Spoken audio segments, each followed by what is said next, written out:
What is up, guys? Old Line Games here, back with another video, and today we're taking a look at NZXT BLD, the brand new service launched by NZXT, I think yesterday. And it's basically, they use like benchmarks and AI and stuff to build you a system. You just choose which games you want, it builds you a system that will run them at 60 FPS. They build it and send it to you. So what we're going to be doing today is we're going to be going in, testing some different builds out, seeing what the prices are, and comparing them to what it would be if we built it ourselves. Yeah, let's just get right into it. So here, it's 3 steps. We can pick our games. We'll give them a price range, and then they'll do the rest, and then we can customize it if we want to do a little bit more. So let's see. Let's start off and try to go with a more demanding build. Now, I'm not sure which games here are the most demanding. Probably Battlefield 1 and Witcher 3 for sure. As for Battlefront, some of these might be the more... Fallout 4 I think is a little bit too old. Same with Metal Gear Solid and Shadow of Mordor. So I'm going to go with Rise of the Tomb Raider for our third. So these are 3 pretty demanding AAA titles. So we're going to click estimate our build. Okay. So it's gonna, alright, so it's gonna give us, oh, interesting. So it's gonna give us our FPS, so it's gonna try and hit 60 FPS, and it's gonna be at the highest settings. So for this one, for these, it's gonna be ultra, this one's very high, this one ultra. So now we give them a price range. So let's just try going for 1500, which is the lowest tier. It's not that low, but it's still the lowest tier. Let's give them 1500. Alright, and here it has all of these benchmarks. Interesting. So it looks like we're going to be getting pretty high frame rates in all these games, well above 60. And let's see what we got here. Locked KB Lake i5, GTX 1060, 6GB, only 8 gigs of RAM. I have 8 gigs of RAM, but that might be a deal breaker for some people. Let's see. And then we have the MX300 275GB. I'm pretty sure it's a decent SSD. I think that's a pretty good SSD. And 1 terabyte of mass storage. Pretty nice. You know, like, that seems realistic. Now let's see if we can find benchmarks of these products and see if these are anywhere close to accurate. Okay, so here we find this guy who has a GTX 1066GB, i5 7500, and he's running Battlefield 1 here, and the FPS seems to be hovering around 80, in the neighborhood of 80 FPS. So, yeah, I'm not really sure. That's a pretty big disparity from the 123 FPS recommended here. Now let's see, ultra FPS settings, okay, 1080p, that seems reasonable. Yeah, I'm not really sure what's going on there. Let's see if we can do this. Okay, and then here we see this person who's comparing a GTX 1060, or he's comparing the Ryzen 5 1400 versus the i5 7500, but they're both paired with the 1060. And here we see on the Ryzen 5 side, on the i5 side, these names are getting too confusing. On the i5 side, we're getting about 81 FPS with this combination. Seems like a pretty solid result to me. Dropping down to 60 here, but that doesn't seem too normal. Yeah, that's also a huge disparity from the 156 FPS they're guaranteeing here. So I'm not really sure what's going on with that. Okay guys, so just a quick post narration here after filming the video. It just occurred to me that ultra FPS settings may mean the lowest settings in order to increase FPS, whereas I thought it meant ultra settings and trying to get a good FPS. So why they would phrase it that way, I'm not sure. If it's just a marketing thing because they don't want to say low settings, but that may be one of the reasons the benchmarks are so far off. It could just be that they're being played at the low settings.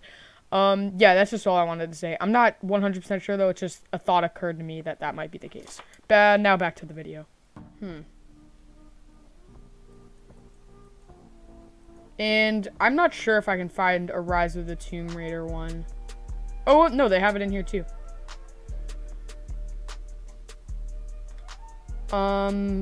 We see the i5 7500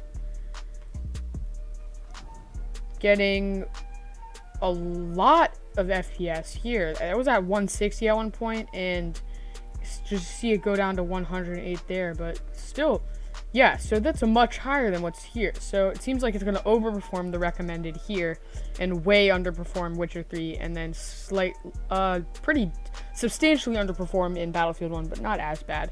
And that's for $1,400. So let's go on PC Part Picker and see if we're going to get a similar build, or let's just see what premium we're paying for NZXT here. Okay, so if we look at this NZXT build here, we're going to see, in comparison to the one I just put together on PC Part Picker, the same CPU. I'm not sure exactly what motherboard they're using, but I just put a B250M in there because it's a non-overclocking SKU, so that shouldn't really be an issue. The same G-Skill memory, the same storage combo, this not the exact same graphics card, but an MSI 1066GB as well. The same case, actually, and that's another thing about NZXT build. They're always going to give you NZXT cases, because it's, I don't know, it's just a good way for them to push their cases, which I don't necessarily think is a bad thing by any means, because, you know, I do like NZXT cases, and you can see some of my other videos about that if you want to hear more about that. But yeah, so, and then here we have this a semi-modular 500 watt power supply, similar to what I picked. Same RAM, mostly the same stuff, but this one costs $1,400, and this one here costs $834. So you're paying a pretty massive premium for this one, and I'm just pretty sure. Oh, dang it. Yeah, and I got it back, and I'm just pretty sure that this PC is not gonna get these FPS on those games. I'm sorry, guys. I know it's a good computer. It'll run those games over 60 FPS, but it won't run them at over 100 FPS. So now let's try and build another one. Let's see if we go super budget right now and just choose some like really easy to run games. So I know Dota's easy to run. I know CS:GO is fairly easy to run, and I also know Overwatch is slightly more demanding than those, but it's still an esports title.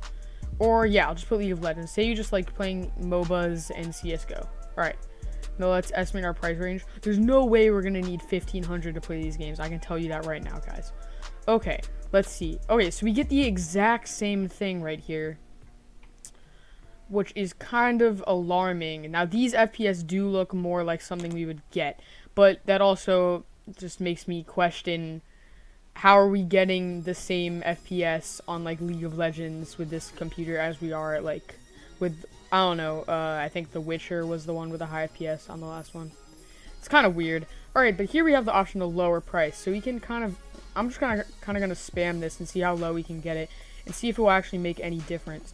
Okay, so this is as low as I can get it, guys, and it's gone down to an i3 7100 and a 1050 Ti, no SSD.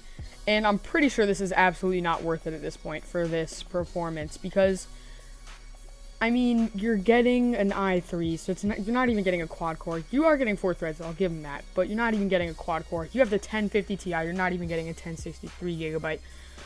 And overall, I just don't know if this build is worth it. The last one definitely wasn't worth it. This one might be slightly more worth it, but probably not, because you can literally just go on PC Part Picker, get the same thing in there. And also, I think you'll be slightly disappointed with some of these FPS counts. I do believe this could achieve these FPSs, but I do not believe that the last one we tried to make could achieve the FPSs with those higher quality games. So yeah, I think if you're trying to build a budget PC, stay away from NZXT build. But that does beg the question, can we do a really nice luxury PC? Like, let's crank up that price point, and we'll select similar games for the first time, because I'm pretty sure these were some of the most demanding ones we have. And let's just aim for $2,500 and see what it's going to give us, and see if at the higher price range this might be slightly more worth it.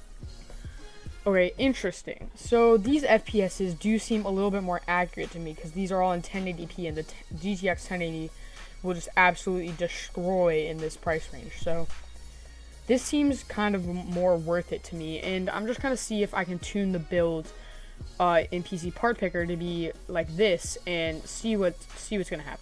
Okay, so here I've put together basically a really comparable build to that one, and I've got the 7700K. I put a 212 Evo because it's a little bit budget, but I mean, you obviously, if you're going off of this budget, 2500, then you have some room to improve that cooler to a AIO liquid cooler. And same RAM. I got a Asus Strix board in here, and a 1080. And while admittedly the ACX 3.0 card inside of this build version may be like better than this, a better 1080 than that one, it's still a 1080, so it's still a pretty beast card, and you're gonna get similar performance regardless. And yeah, I also upgraded the storage to the M.2 drive, and so now we're looking at a really comparable build to this, and still we see that this one comes in at $1,600 about, and this one comes in at about $2,400, so you're paying an even larger premium of about $800 here. And while I do think these performance estimates are a bit more accurate, it's still a really large premium to be paying, and I can't advise going with this when you can build a comparable or better system for the same. Now to work the other way, to say, oh, I have $2,500, what's the best I can do? This is not the best you can do. You can definitely do much better. You might be able to get a 1080 Ti in there and a liquid cooler and upgrade the case all inside of that budget. So I mean, that's all stuff I would recommend doing, unless you're like so bad with electronics that you can't build a computer, which I don't really understand how, because I mean, building a computer is not that hard, guys. I think you should definitely like consider other options before this. But if you really just want the pure convenience factor of going online, clicking which games you want to play, and having them build and send you a computer to play just that, then I think build is for you. But if you're someone who wants to get the most out of their money, or wants to get the most performance they can, I would say don't use NZXT build. I would say use your own brain and make a parts list and build it yourself, because I think that's a more cost-effective and better performing route than this. But an interesting service nonetheless, an interesting concept, and I just kind of think that this needs a little bit more refinement. Now let's go click here and see why we should choose build. 10 million gaming hours. Yeah, so I mean, at least they're giving you kind of a guarantee. Like, if you don't hit that performance metric, just send it back. Oh, I didn't get that $1,000 price range. What the heck? Okay, so you choose the games, get the budget, hardware. Experts build it, blah, blah, blah. But there's no real reason to...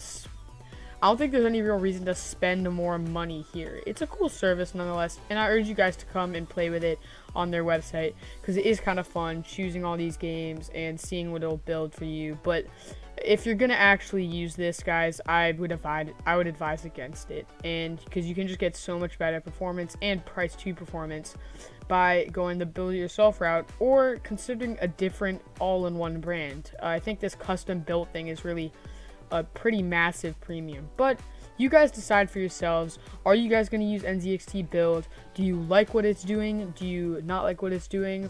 Feel free to comment below and share your thoughts with that, and make sure to get subscribed for more content. That's going to be it for today. Peace out, guys.